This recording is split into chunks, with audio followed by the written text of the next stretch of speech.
Bien, je vous ai expliqué comment ça fonctionnait, l'hypnose, comment marchait la partie consciente, la partie inconsciente. Maintenant, je vais juste rajouter ce petit supplément là, concernant la communication. Comment est-ce qu'on fait pour communiquer avec la partie inconsciente? Eh bien, quand on rentre dans un état d'hypnose, c'est un petit peu comme si le conscient se plaçait là d'un côté et que l'inconscient se plaçait de l'autre côté. C'est comme si le conscient laissait la main à l'inconscient. Et c'est justement le mot qui est à utiliser. C'est-à-dire que quand vous rentrez en état d'hypnose, c'est un petit peu comme si l'inconscient pouvait s'exprimer, exprimer des choses. Et c'est ce qui va se passer pendant une séance. Alors ça peut être impressionnant et ça peut être rigolo à la fois. C'est-à-dire que pendant une séance d'hypnose, on établit une communication avec l'inconscient. Lorsque vous êtes en état d'hypnose, ça se voit, il y a des signes extérieurs qui le montrent. Il y a la respiration qui change. En général, il y a la déglutition qui se fait. On sent qu'il y a quelque chose qui est en train de se passer. La respiration ralentit, il y a vraiment des choses particulières. Et parfois, on sent des micro-mouvements. On sent qu'il y a un doigt qui se met à bouger, qu'il y a un petit spasme dans l'épaule. Il y a des choses qui se passent quand on rentre en état d'hypnose. Quand vous êtes en état d'hypnose, le thérapeute va établir une communication avec la partie inconsciente. En hypnose ericksonienne, on ne parle pas pendant la séance. On discute avant pour savoir ce que vous souhaitez résoudre. Puis, une fois que la séance démarre, c'est le thérapeute qui va vous guider selon un processus. Et pour savoir où il en est dans le processus, il va établir une communication avec votre partie inconsciente. C'est une communication qui s'établit vraiment dans la bienveillance et dans le respect. C'est votre inconscient qui fera le travail. On n'amènera rien de l'extérieur. C'est l'inconscient qui a mis en place le problème, c'est lui qui va aller le résoudre. Donc, dès que vous êtes en état d'hypnose, le thérapeute va simplement poser la question à la partie inconsciente en lui demandant de faire un signe qui correspondra à la réponse oui quand on lui posera des questions. Alors, on demande un signe pour oui, un signe pour non. En général, c'est un signe de la main droite pour oui, un signe de la main droite pour non. Et c'est votre partie inconsciente qui va choisir ce signe. Ça peut être surprenant parce que quand le thérapeute pose la question, vous allez sentir à un moment ou à un autre que vous avez comme une décharge électrique dans un doigt. Tac, le doigt se lève tout seul. C'est surprenant. C'est plus ou moins flagrant, c'est plus ou moins important en fonction de la sensibilité des personnes. Il y a des gens qui sont très sensibles en hypnose et le doigt va vraiment se lever.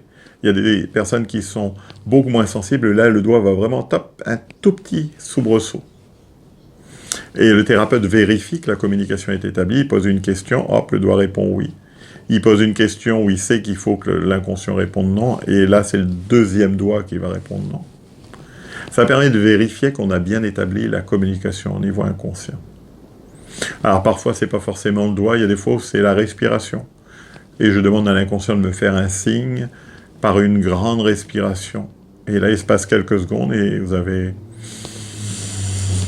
une grande respiration qui se fait. Puis on va dire à l'inconscient, une grande respiration pour oui et deux pour non. Et quand l'inconscient veut s'exprimer, il va répondre avec le oui et le non. On établit ces signaux de communication avant la séance. Pour quelle raison? Parce que comme ça, pendant la séance, ça nous permet de savoir où on en est et ça permet de poser des questions à la partie inconsciente. Car on ne sait pas forcément tout, mais elle sait. Donc on va demander à la partie inconsciente d'identifier l'émotion, on va demander à la partie inconsciente d'identifier l'origine de l'émotion. On va l'inviter à aller dans le passé, avant l'événement d'origine. Et c'est important parce qu'avant l'événement, il n'y a pas d'émotion, il n'a pas encore eu lieu. Et on va demander à l'inconscient d'observer l'événement avec l'expérience que vous avez aujourd'hui. Et ça fait vraiment la différence. Quand on vit l'expérience, on sent qu'il y a un moment où, hop, l'émotion elle lâche et elle s'en va. Il y a quelque chose qui se passe, on le sent. On le ressent, on ne sait pas ce qui s'est passé, on ne sait pas comment les choses ont changé, on ne sait pas comment l'expérimentation a fait que l'inconscient a pris conscience des choses d'une manière différente, mais ça marche relativement bien. Voilà comment on établit la communication inconsciente et comment on l'utilise dans une séance. C'est très difficile de l'expliquer tant que vous ne l'avez pas vécu. Il arrive souvent qu'on fasse une première séance, et quand on fait la première séance, on a des mouvements qui sont très très légers. On refait une séance juste derrière, et là, les mouvements deviennent beaucoup plus amples. On voit vraiment les mouvements significatifs des doigts. Mais rassurez-vous, un bon thérapeute est capable de faire une séance même sans les mouvements, parce qu'il y a d'autres micro-signes qu'il est capable de détecter à un niveau inconscient. Voilà, j'espère que cette explication vous a rassuré, vous a amené des informations utiles et importantes pour prendre conscience que finalement, quand on fait une séance d'hypnose, le thérapeute n'est là qu'en tant que catalyseur et rien de plus. Ça n'est pas lui qui fait le travail, c'est vous qui faites le travail. Il vous guide selon un processus qui permet à votre partie inconsciente d'aller faire le travail. Et l'inconscient fait les choses bien, en général. Il fait les choses comme elles doivent être faites, et ça vous amène d'une manière générale le sourire à la fin de l'opération, à la fin de l'intervention. Parce que vous prenez conscience qu'il y a des choses qui bougent. Voilà, je vous remercie de votre attention. Et je vous dis à bientôt, peut-être, pour une prochaine séance d'hypnose.